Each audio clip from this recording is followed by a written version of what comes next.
Well, hello, Enid. Welcome to a wonderful Monday and Enid on the Move. And my name is Larissa Sloan, and I am the media assistant here in the communications department.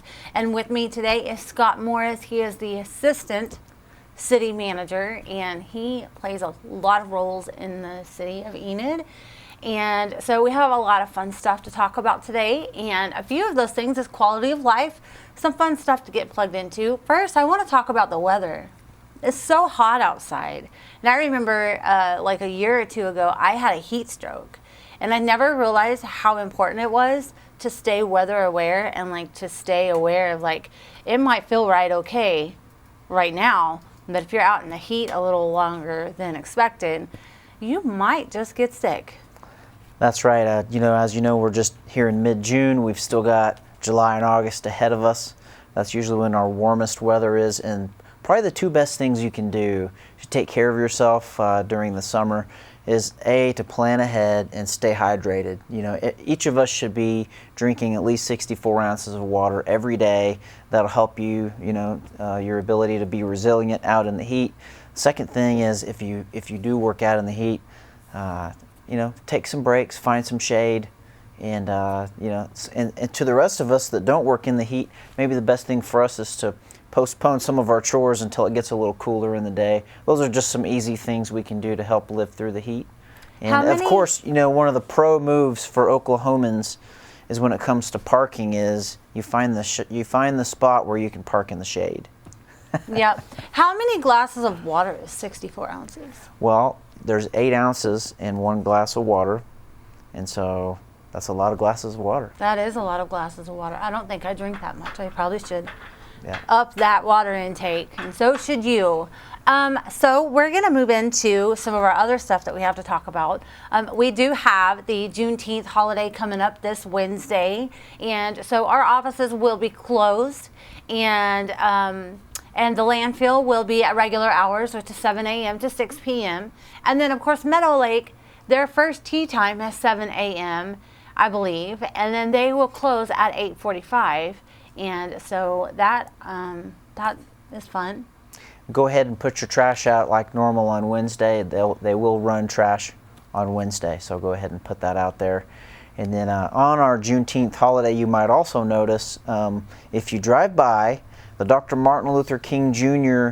Municipal Complex, you might notice that there's some construction on the front of our building, and the PACE committee is putting up bolting some metal onto the front of the building, and they'll be doing a Martin Luther King Jr. mural on that. So if you're driving by and you're wondering what's going on, that's what it is. So be watching for Talks. He's an artist that's going to be doing a mural on that metal paneling.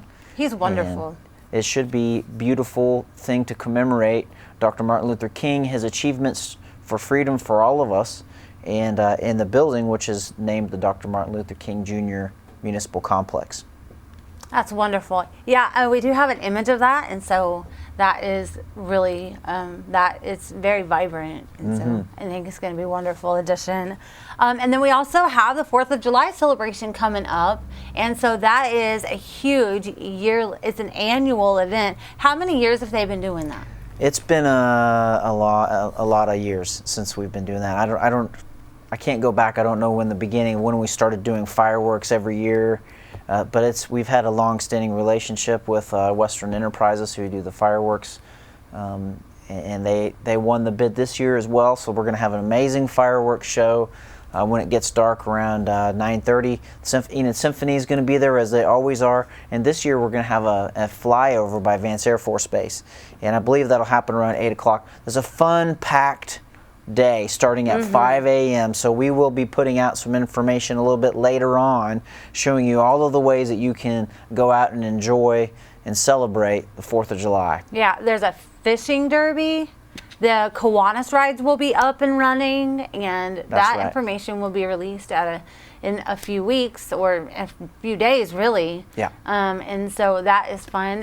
What I understand is they're going to be selling tickets so that you can sit in the carousel, or not the carousel, but the Ferris wheel Okay. that you can rent, and you can sit in the Ferris wheel and you can watch the fireworks while that's going. Now there's only 2 people per cart or per seat, and so that information is going to be That would be an interesting way to watch the fireworks. right. That's what I think too, and so that is another fun thing to do. And then we also have some cool information. Do you want to tell them? You bet. We've been, if you've come into the building lately, our main city hall, if you've been in the building in the last few weeks, you might have noticed that that it smelled a little different, or you might notice that the basement's been closed. But we've been doing a lot of construction in our community development department and our code and community development department. We've renovated the entire basement, and so we're getting ready to officially be open and have everyone moved downstairs. So come by and check it out. It's amazing work. We have a more useful conference room now. We have a better space to help people, so that people automatically know where to go to get help, and it's going to be much more functional for everyone, including the public.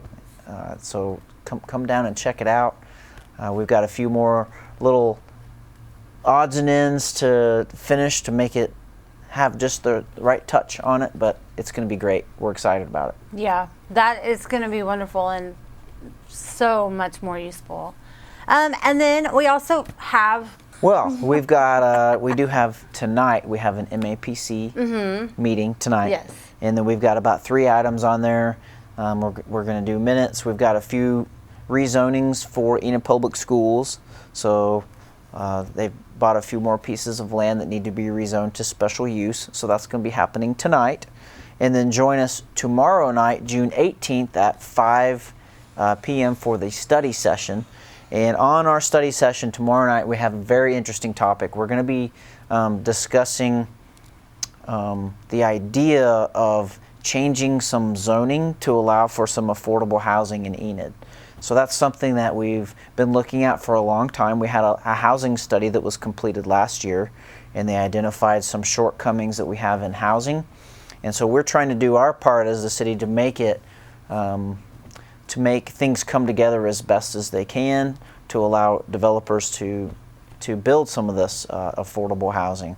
And so what we're going to be looking at is probably about 5 different options of some things we could do to allow for manufactured housing to be in different zoning.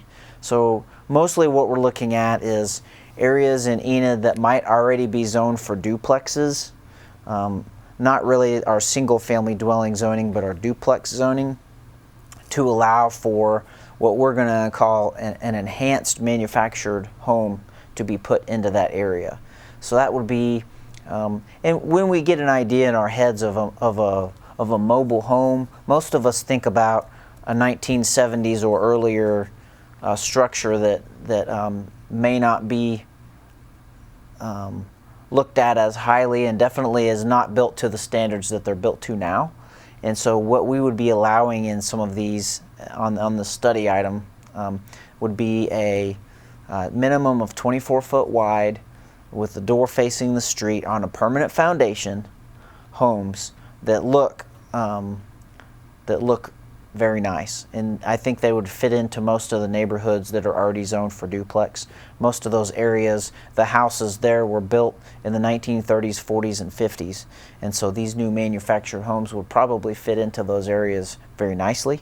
So we're just going to look at that opportunity and see if this is something that we want to pursue, and see if this is a way that maybe people could get into a house, and we could develop some infill lots in Enid that are just sitting there vacant and probably are not going to have a traditional brand new house that may cost $300,000 plus built on them. Maybe we can do something else with the lot and get some people into some houses. So we're going to look at a few options tomorrow night. That's going to be very important. So if you're interested, please join us at our study session tomorrow at 5 p.m.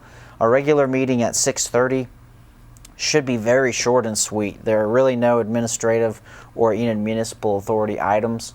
So there's just a few things and some consent items and claims, and it should be a very short and sweet meeting.